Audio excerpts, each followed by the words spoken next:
You know what's strange?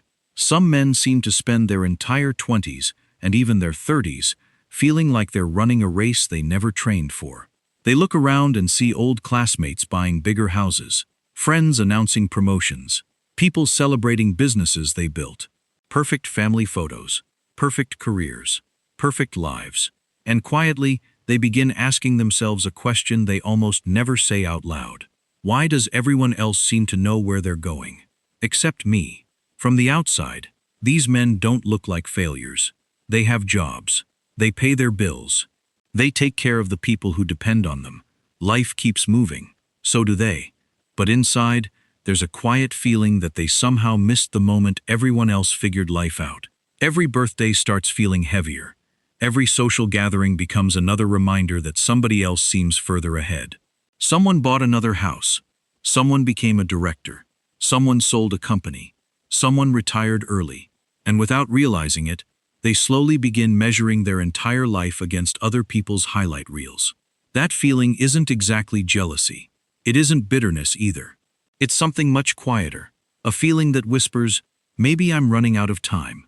And that's one of the biggest psychological traps many men ever fall into. Because the truth is, being late doesn't always mean you're lost. Sometimes, it simply means you're building something different. Think about the men who seem to find success very early. From the outside, their path often looks simple. One decision leads to another. One opportunity becomes the next. Everything appears to happen exactly when it should. But not every mind works that way. Some people discover what they want almost immediately. Others spend years trying to understand who they really are before they can build anything meaningful. That second journey rarely looks impressive. In fact, it usually looks confusing. One job becomes another. One career turns into something completely different. Plans change, dreams change. Sometimes entire identities change. People watching from the outside often mistake this for indecision. They assume these men simply can't commit, that they're unfocused, that they don't know what they're doing. But that's rarely what's happening. Many of these men aren't avoiding commitment. They're avoiding building a life that doesn't feel like their own. There's an important difference. Some people can force themselves to stay in a career they secretly hate for decades. Others simply can't. No matter how hard they try, something inside them keeps saying, this isn't it. That voice is frustrating. It delays promotions. It confuses family members. It makes friends wonder why someone keeps changing direction. But sometimes, that uncomfortable feeling is actually protecting them. Because building the wrong life quickly isn't better than building the right life slowly. Psychologists have noticed something interesting. Many people assume personal growth happens mostly during youth. But for a surprising number of men, their greatest sense of confidence doesn't arrive until much later. Not because they suddenly become smarter, not because they suddenly become luckier, because it simply takes longer for them to understand themselves. Your 20s often teach you what doesn't fit.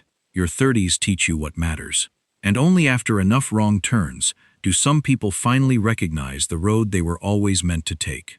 The difficult part is that none of this feels meaningful while you're living through it. It just feels slow. Every setback feels personal. Every failed attempt feels permanent. Every new beginning feels embarrassing, especially when everyone around you appears to be moving forward. That's why comparison becomes so dangerous. You aren't comparing your real life to someone else's real life. You're comparing your unfinished story to someone else's finished chapter. And those two things were never meant to be measured together. There's another pattern that almost nobody talks about. Some men simply refuse to build success on foundations they don't believe in. Not because they're lazy, not because they're scared, because their mind refuses to fully commit to something that feels dishonest. They can perform it for a while. They can smile, work hard, collect paychecks, even receive promotions. But deep down, they know they're wearing someone else's identity. Eventually, that feeling becomes impossible to ignore. So they leave. Everyone else thinks they made a mistake. Family members don't understand. Friends call them irresponsible. Even they begin questioning themselves. Why can't I just stay where I am? But sometimes, walking away isn't failure. Sometimes it's the first honest decision a person has made in years. And although that decision may cost them time, it often saves them from spending the next 30 years living someone else's version of success. Because real success isn't arriving first. It's arriving somewhere you actually want to stay. So what actually happens inside the mind of someone whose success comes later? During the day, they keep moving. They work. They solve problems. They learn new skills. They make mistakes. Then they start again. From the outside, it can look like they're going in circles. But the brain doesn't learn only from success. In many cases, it learns even more from failure. Every setback teaches your brain something success never could. What doesn't fit. What isn't worth chasing. What kind of people you shouldn't trust. What kind of life slowly drains your energy. Most people think experience is simply the number of years you've lived. It isn't. Experience is what your brain has learned to notice. That's why two people can spend 10 years doing the same job. Yet one becomes deeply wise, while the other simply becomes older. Your brain is constantly collecting patterns. Every difficult season, every disappointment, every wrong decision, every uncomfortable conversation. It stores those lessons quietly. And one day, without even realizing it, you begin making better decisions almost automatically. Not because life suddenly became easier, because your mind finally understands what truly matters. There's another psychological pattern that's easy to miss. Men who spend years searching often become incredibly patient. Not because they enjoy waiting, because they've learned that rushing usually creates bigger problems. While others chase quick rewards, they slowly build judgment. While others focus on looking successful, they become more interested in becoming capable. That's a completely different goal. Real confidence rarely appears overnight. It grows through repetition, through failure, through solving problems no one else sees. Eventually, these men stop needing constant approval. They stop chasing titles just to impress people. They stop making decisions based on what looks good from the outside. Instead, they begin asking a different question.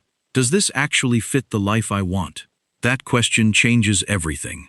Because the moment your decisions become guided by your values, instead of other people's timelines, your life finally starts feeling like your own.